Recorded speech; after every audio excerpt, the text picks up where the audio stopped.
हे friends, स्वागत है आप सभी का movie stock movie explain channel पे, जिस पर आज मैं रिकैप करने वाली हूँ 2010 में रिलीज हुई प्रीडेटर्स मूवी को। तो चलिए अब आपका टाइम बिल्कुल भी ना वेस्ट करते हुए शुरू करते हैं इस रिकैप को, वो भी स्पॉइलर वार्निंग के साथ। लेकिन उससे पहले मेरी एक छोटी सी रिक्वेस्ट, वीडियो को लाइक, शेयर और चैनल को सब्सक्राइब करने की।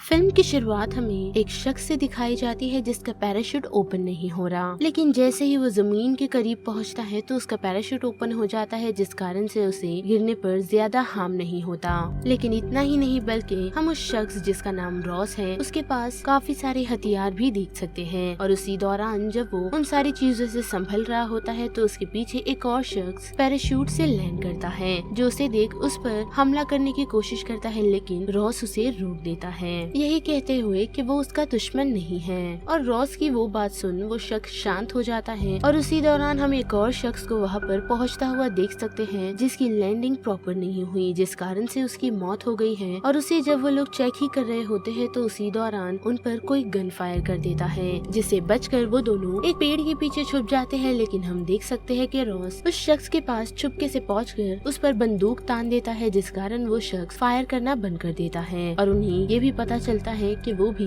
ठीक उन्हीं की तरह इस जगह पर लैंड हुआ है, जिस कारण वो तीनों एकजुट होकर इस सिचुएशन से निकलने का डिसाइड करते हैं। लेकिन उसी दौरान एक लड़की आकर उन लोगों पर बंदूक तान देती है और उन्हें ये बताती है कि उसने जंगल के पीछे ऐसे काफी सारे और पैराशूट को लैंड होता हुआ देखा है, जिस कारण उन सभी को एक साथ मिलकर वहाँ जाना चाहिए। में भी उन लोगों को वहाँ उनके कुछ सवालों के जवाब मिल सकते हैं, जिस कारण वो सभी एक साथ निकलते हैं। और हमें पता चलता है कि उस लड़की का नाम इजाबेल है। और उसी के साथ हम एक और शख्स को देख सकते हैं जो उनका चुपके से पीछा कर रहा है, जिसके बाद जब वो चारों थोड़ा और आगे बढ़ते हैं तो उन्हें दो शख्स नजर आते हैं जो एक दूसरे से लड़ रहे होते हैं। और उन्हें छुड़ाने के बाद वो लोग उन्हें भी लेकर इस सिचुएशन से आगे बढ़ते हैं, जहाँ उन लोगों को एक और शख्स नजर आता है जो अपनी पैराशूट के कारण पेड़ों में लटका हुआ है, जिसे रॉस उस सिचुएशन से छुड़ाता है। जिसके साथ साथ हम उसी शख्स को भी देख सकते हैं जो उनका पीछा कर रहा था, वो उन लोगों के साथ मिल गया है, क्योंकि उन्हें काफी सारे कंकाल मिले हैं, जिसे देख वो सभी हैरान हैं। और उन्हें अब ऐसा लग रहा है कि यहाँ पर उन लोगों को गवर्नमेंट के किसी एक्सपेरिमेंट के लिए भेजा गया है, क्योंकि वहाँ पर भेजे हुए शख्स किसी न किसी चीज में माहिर है। और थोड़ा और आगे बढ़ने पर वहाँ उनमें से एक शख्स को एक अजीब सा पौधा नजर आता है, जिसे देख उनमें से ही एक शख्स जिसका नाम एडविन है, वो उसके कुछ सैंपल्स कलेक्ट कर अपने पास रख लेता है। और ऐसे ही चलते चलते वो सभी चट्टानों की तरफ आ पहुँचते हैं, जहाँ पहुँचकर रॉश उन लोगों को ये बताता है कि जितने घंटे से वो लोग चल रहे हैं उतने घंटों में सूरज ने जरा भी मूवमेंट नहीं की है, जो बात वहाँ पर मौजूदा सभी लोगों को काफी अजीब लग रही है। जिसके साथ साथ जब वो लोग थोड़ा और आगे बढ़ते हैं तो उन लोगों को 3-4 केजेस नजर आते हैं, जिसे भी पैराशूट से उसी लोकेशन पर भेजा गया है, जिसे देख वो सभी ये अनुमान लगाते हैं कि मे बी यहाँ पर काफी खतरनाक या फिर काफी बड़े जानवरों को भेजा गया होगा, जिस कारण से वो सभी इस जगह से जल्द निकलने का डिसाइड करते हैं। लेकिन उसके लिए उन लोगों को थोड़ी और रिसर्च करनी होगी। और जब वो सभी मिल एक्सप्लोर कर रहे होते हैं तो उसी दौरान हम एक शख्स को देख सकते हैं जिसका जंगलों में बूबी ट्रैप्स पर पैर लग जाता है, जिस कारण वहाँ पर काफी सारे हम बूबी ट्रैप्स को देख सकते हैं, जिनमें से एक बूबी ट्रैप में इजाबेल गिर जाती है, जिसे उस सिचुएशन से रॉश ही बचाता है। साथ ही वहाँ उन लोगों को एक शख्स की लाश मिलती है जिसकी हालत काफी खराब है, जिसे देख वो सभी काफी डर जाते हैं। लेकिन उसी के साथ उन लोगों को ये पता चलता है कि वो शख्स किसी चीज का इंतजार कर रहा था और उसी ने ये सारे बूबी ट्रैप्स बिछाए हुए थे। लेकिन उसी के साथ रॉश उन सभी को ये बताता है कि ये बूबी ट्रैप्स हम इंसानों से काफी बड़ा है, यानी कि वो किसी बड़ी चीज का शिकार कर रहा था। और इतना ही नहीं, बल्कि हम वहाँ पर एक प्रीडेटर को भी देख सकते हैं जो उन लोगों को देख रहा है। लेकिन जैसा कि हमें पता है कि हम सभी प्रीडेटर को नहीं देख सकते जब तक प्रीडेटर नहीं चाहते। लेकिन उसी के साथ हम उनमें से ही एक शख्स को देख सकते हैं जिसे ऐसा लग रहा है कि पास थे कि पेड़ में कोई बैठा हुआ उन्हें देख रहा है, जिसका अनुमान बिल्कुल सही है, लेकिन उन लोगों को वहाँ पर प्रीडेटर नजर नहीं आता।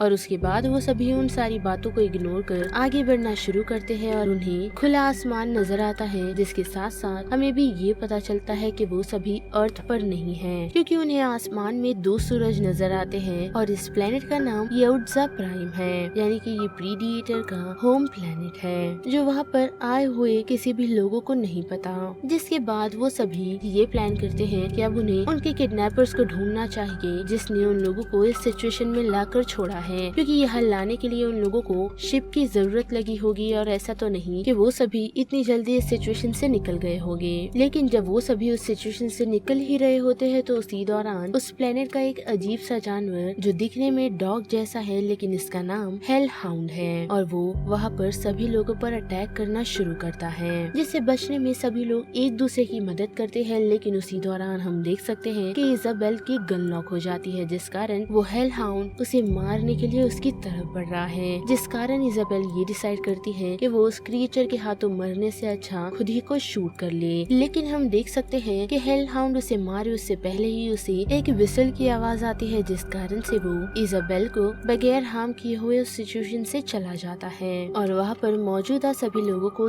ये भरोसा हो जाता है कि यहाँ पर उन लोगों को किसी तरह के एक्सपेरिमेंट के लिए भेजा गया है और साथ ही उनका कोई शिकार कर रहा है। और जब वो सभी यही सारी चीजें डिस्कस कर रहे थे तो उसी दौरान उन्हें ये याद आता है कि उनकी टीम में से एक मेंबर गायब है, जिसके चिल्लाने की आवाज उन्हें काफी दूर से आ रही है। और वो लोग जैसे ही उस लोकेशन पर पहुंचते हैं तो वो शख्स उन्हें एक जगह बैठा हुआ नजर आता है, लेकिन वहाँ जाने से पहले रॉश ये चेक करता है कि वहाँ पर किसी तरह के बूबी ट्रैप को बिछाया ना गया हो, जिस कारण वो उस लोकेशन पर एक स्टोन फेंकता है, जिस कारण उन लोगों को ये पता चलता है कि वहाँ पर ट्रैप्स बिछाए गए हैं। और वहाँ पर मौजूदा सभी लोग ये डिसाइड कर लेते हैं कि वो लोग उसे नहीं बचाएंगे, क्योंकि उन सभी को अपनी जान काफी प्यारी है। लेकिन इजाबेल ऐसा नहीं चाहती, जिस कारण से वो शख्स को शूट कर देती है ताकि वो सफर ना करे। लेकिन उसके शूट करने के बावजूद भी हम देख सकते हैं कि वो शख्स मदद के लिए अभी भी पुकार रहा है। और इतना ही नहीं, बल्कि हमें ये भी पता चलता है कि वो बूबी ट्रैप और किसी ने नहीं बल्कि प्रीडिएटर ने ही बिछाया था, ताकि वो वहाँ पर आए हुए लोगों को मार सके। जिसके बाद रॉश को उन्हीं जानवरों के पैर के निशान नजर आते हैं, जिसका पीछा करते हुए वो सभी एक लोकेशन पर आ पहुँचते हैं, जहाँ उन लोगों को काफी सारी लाशें नजर आती है, जैसे मानो वहाँ पर किसी तरह के रिचुअल को परफॉर्म किया गया हो। साथ ही वहाँ उन लोगों को बंधा हुआ एक प्रीडेटर भी नजर आता है, जिसे जब एक शख्स चेक करने के लिए पहुँचता है तो वो प्रीडेटर जिंदा होता है, जिसे देख वहाँ पर मौजूदा सभी लोग काफी डर जाते हैं। लेकिन उसी दौरान हम देख सकते हैं कि उनमें से एक शख्स की मौत हो जाती है, जिसे प्रीडिएटर ने ही मारा है। और साथ ही रॉश ये नोटिस करता है कि वहाँ पर और भी प्रीडिएटर मौजूद है, जिसे वो मारने की कोशिश तो करता है, लेकिन वो प्रीडिएटर इतने फास्ट है कि रॉश उन लोगों पर ठीक से निशाना नहीं लगा पाता। लेकिन उनमें से मौजूद एक शख्स मशीन गन का इस्तेमाल कर रहा है, जिस कारण से वो प्रीडेटर उस मशीन गन को ही ब्लास्ट कर देते हैं, ताकि वो मशीन गन उन्हें कोई भी हार्म ना पहुंचा सके। वो सभी उस सिचुएशन से बचते हुए एक ढलान की तरफ आ पहुंचते हैं, जिस कारण वो सभी पानी में गिर जाते हैं। साथ ही हम वहाँ पर प्रीडेटर के एक डिवाइस को भी देख सकते हैं, जो उन सभी को उस लोकेशन में चेक कर वापस प्रीडेटर की तरफ बढ़ता है। और हमें पता चलता है कि वहाँ पर 2 नहीं बल्कि 4 प्रीडेटर मौजूद हैं, लेकिन उस बंधे हुए प्रीडेटर को छोड़कर। और फिर से आए रॉश और बाकी सभी की तरफ, तो हम देख सकते हैं कि वो सभी जब पानी से निकल रॉश पर नाराज हो रहे होते हैं, क्योंकि रॉश ने उन लोगों को बचाने की कोशिश नहीं की, जबकि उसने वहाँ पर उन सारे क्रिएचर्स को आता हुआ देख लिया था। लेकिन हम देख सकते हैं कि उन सभी को रोकते हुए रॉश ये कहता है कि इजाबेल को इन सारे क्रिएचर के बारे में पता है, जिस कारण हम देख सकते हैं कि इजाबेल उन लोगों को 1989 वाली प्रीडेटर की स्टोरी के बारे में बताती है, और ये भी कि उनमें से सिर्फ एक ही शख्स जिंदा निकला था, जिसका नाम डच था, और उसने मर्ड की मदद से उस प्रीडेटर को मार गिराया। और उसी दौरान उन लोगों को उनके आसपास किसी के होने का एहसास होता है, जिस कारण रॉश ये डिसाइड करता है कि वो एडविन को आगे भेजेगा, ताकि वो लोग उसे बैकअप दे सके और साथ ही जो भी क्रिएचर आ रहा है उसे खत्म कर सके, जिसके लिए एडविन मान तो जाता है। लेकिन हम देख सकते हैं कि उस क्रिएचर को रॉश और बाकी सभी मिलकर नहीं मारते, बल्कि कोई और ही मारता है, जिसे देख वो सभी काफी शॉक है। और जब वो लोग उस क्रिएचर को चेक करने के लिए पहुंचते हैं तो हम देख सकते हैं कि वो क्रिएचर दिखने में थोड़ा बहुत पेड़ जैसा है, और साथ ही उसका नाम क्वार्ट्जा रिज है। लेकिन ये क्रिएचर क्रिएचर प्रीडिएटर जितने स्मार्ट नहीं है, जिस कारण से प्रीडिएटर इनका शिकार करा करते हैं और इनकी बलि भी दिया करते हैं। यानी कि जो लाशें हमें उन प्रीडेटर के मंदिर के बाहर नजर आई थी वो इसी क्रिएचर की थी। और साथ ही उन लोगों की मुलाकात वहाँ पर एक शख्स से होती है जिसने उस क्रिएचर को मारा है, जिसके साथ साथ हम ये भी देख सकते हैं कि उस शख्स ने प्रीडेटर के सामानों को पहना है, जिसकी मदद से वो खुद को इनविजिबल और यहाँ पर सरवाइव कर पाया। और वो उन लोगों को यहाँ से निकाल एक सेफ लोकेशन पर ले जाता है, यही बताते हुए कि वो यहाँ पर लगभग 3 साल से है और जिस जगह पर वो छुप कर रह रहा है वो किसी तरह की मशीन है, जिस मशीन की मदद से वो प्रीडेटर्स यहाँ से मेटल इकट्ठा कर रहे हैं। और सेटल होने के बाद वो शख्स उन लोगों को अपना नाम नोलन बताता है और ये भी कि उसने अभी तक सिर्फ 2 ही प्रीडेटर्स को मारा है, जिस कारण से ही उसके पास प्रीडेटर के वो सूट मौजूद है। लेकिन इतना ही नहीं बल्कि जब रॉश उससे उन लोगों को मारने की ट्रिक पूछता है तो वो उसे ये बताता है कि यहाँ पर 2 तरीके के प्रीडेटर्स मौजूद हैं, जिनमें से एक ट्रैकर है जो अपने सुप्रीम को शिकार ट्रैक करके देता है। साथ ही नोलन का ये भी मानना है कि जो प्रीडेटर उन लोगों को बंधा हुआ नजर आया था वो ट्रैकर ही होगा और मे भी उसने किसी तरह की गड़बड़ की होगी, जिस कारण उसे उनके टेम्पल में सजा दी जा रही थी। और इतना कहकर नोलन उन सभी को आराम करने के लिए कहता है और वहाँ से चला जाता है। और फिर रात के वक्त हम देख सकते हैं कि रॉश इजाबेल को ये बताता है कि वो लोग उस बंधे हुए प्रीडेटर को छुड़ाएंगे, जिसकी मदद से मे भी वो लोग इस प्लेनेट से निकल सकते हैं। लेकिन उसी दौरान हम देख सकते हैं कि वहाँ पर उन लोगों को काफी सारी गैसेस नजर आती हैं, जो और कोई नहीं बल्कि नोलन कर रहा है ताकि वो उन लोगों को बेहोश कर उनके हथियार हथिया सके। और इसे रोकने के लिए रॉश अपने लॉन्चर की मदद से वहाँ पर ग्रेनेड लॉन्च करता है, जिस कारण से एक प्रीडिएटर वो ब्लास्ट को देख लेता है और उसी लोकेशन पर आप पहुँचता है, जो आते ही साथ सबसे पहले नोलन को मार गिराता है। और जब वो बाकी लोगों को ट्रैक करने के लिए पहुँचता है तो हम देख सकते हैं कि सभी लोग उस सिचुएशन से भागने के लिए रास्ता ढूंढ रहे हैं। साथ ही वो प्रीडेटर भी उन लोगों के पीछे लग गया है और उसने एक शख्स को भी पकड़ लिया है। लेकिन उसे बचाते हुए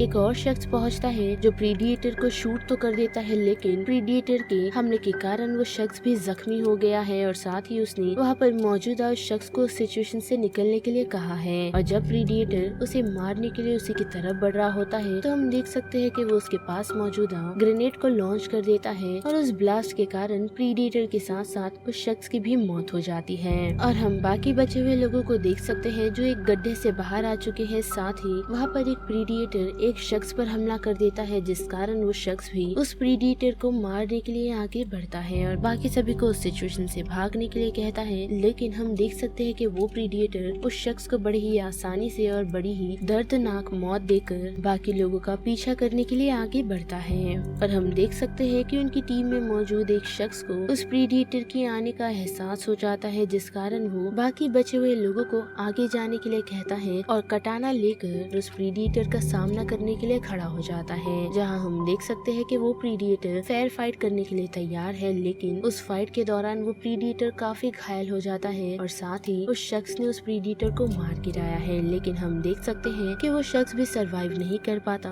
क्योंकि उस प्रीडिएटर ने उसे काफी गहरा जख्म दिया था। और फिर हमें बचे हुए 3 सर्वाइवल दिखाए जाते हैं, जो इजाबेल, एडविन और रॉश है। और जब वो सभी उस सिचुएशन से भाग ही रहे होते हैं तो उसी दौरान एडविन का पैर किसी तरह के बूबी ट्रैप में अटक जाता है, जिस कारण वो जख्मी हो जाता है। और उसे देख रॉश यही डिसाइड करता है कि उसे उन लोगों को ऐसा ही छोड़ आगे की तरफ बढ़ना चाहिए, वरना वो प्रेडेटर उन लोगों को मार देगी। लेकिन इजाबेल उसकी बात नहीं सुनती और वो एडविन के साथ ही रहने का डिसाइड करती है, जिस कारण उस सिचुएशन से रॉश निकल सीधा उसी टेम्पल की तरफ आ पहुँचता है, जहाँ वो उस बंधे हुए प्रेडेटर को यही कहता है कि वो उसे इस सिचुएशन से निकाल तो देगा, लेकिन उसे भी उसकी मदद करनी होगी। यानी कि रॉश उसे ये कहता है कि वो उसकी स्पेसशिप की मदद से यहाँ से अर्थ पर जाना चाहता है, जिस बात को सुन वो प्रेडेटर रेडी है और हम देख सकते हैं कि रॉश उसे उस ट्रैप से छुड़ा देता है। जिसके बाद वो प्रेडेटर खुद की स्पेसशिप को स्टार्ट करता है और अर्थ पर जाने के लिए लॉन्च भी कर देता है, जिसमें कुछ ही सेकंड्स हैं। यानी कि अब रॉश को उस सिचुएशन से निकल जल्द से जल्द उस स्पेसशिप की तरफ पहुँचना होगा। और फिर से आए इजाबेल और एडविन की तरफ तो हम देख सकते हैं कि वो लोग एक बूबी ट्रैप में फंस गए हैं, जिसे और किसी ने नहीं बल्कि उसी सुप्रीम प्रीडेटर ने बिछाया था, जो उन लोगों को उस सिचुएशन से निकाल उन्हीं की टेम्पल की तरफ ले आता है और उन्हें एक गड्ढे में डाल देता है। साथ ही उसका सामना वहाँ पर रॉश के साथ साथ ट्रैकर प्रीडिएटर से भी हुआ है। लेकिन उसी के साथ हम देख सकते हैं कि रॉश उस सिचुएशन से निकल प्रीडिएटर की उसी शिप की तरफ भागता है। साथ ही हम देख सकते हैं कि वो ट्रैकर प्रीडिएटर सुप्रीम को मारने की कोशिश करता है, जिसमें वो नाकामयाब हो जाता है, क्योंकि हम देख सकते हैं कि वो सुप्रीम प्रीडिएटर बड़े ही आसानी से उस ट्रैकर प्रीडिएटर को मार गिराता है। जिसके बाद वो उस सिचुएशन से निकल रॉश की तरफ बढ़ता है ताकि वो उसे भी खत्म कर सके, लेकिन ऐसा हो नहीं पाता क्योंकि उसके पहुंचने से पहले ही वो स्पेसशिप टेक ऑफ कर चुका था, जिस कारण से सुप्रीम प्रीडिएटर उस स्पेसशिप को हवा में ही ब्लास्ट कर देता है। जिसके साथ साथ हम एडविन को भी देख सकते हैं जो इजाबेल को उसी पॉइजनस नाइफ से घायल कर देता है, जिस पॉइजन को उसने उसी फ्लावर पे से लिया था, और उसे ये भी बताता है कि वो एक सीरियल किलर था जिसमें वो ज्यादातर लड़कियों का ही शिकार किया करता, और अब उसका ये प्लान है कि वो इजाबेल को उसी प्रीडिएटर को ऑफर करेगा, जिससे मे बी वो प्रीडिएटर उसे छोड़ देगा। लेकिन हम देख सकते हैं कि उसकी ये सारी बातें सुनते हुए उस सिचुएशन में रॉश भी आ पहुंचा है, जिसने एडविन की सारी बातें सुन ली, और साथ ही हमें ये भी पता चलता है कि रॉश ने इजाबेल के कारण इस प्लेनेट को नहीं छोड़ा। जिसके बाद वो उन दोनों को उस गड्ढे से निकालता है और ऐसा ही प्रिटेंड करता है कि उसने एडविन की कोई भी बातें नहीं सुनी। साथ ही हम देख सकते हैं कि एडविन उसे ये बताता है कि पता नहीं उन लोगों ने उसे किसी तरह का डोज दिया, जिस कारण से वो पैरालाइज हो गई है, जिस कारण रॉश इजाबेल को संभालता है। और उसी दौरान हम देख सकते हैं कि एडविन उस पर हमला करने के लिए पहुंचता है, लेकिन ऐसा हो नहीं पाता क्योंकि रॉश काफी हाई ट्रेन है और वो अपनी स्किल्स का इस्तेमाल कर एडविन को रोक लेता है और उसी के नाइफ को उसी में स्टैब कर देता है, जिस कारण एडविन काफी ब्लीड करने लगता है और उसे उस सिचुएशन से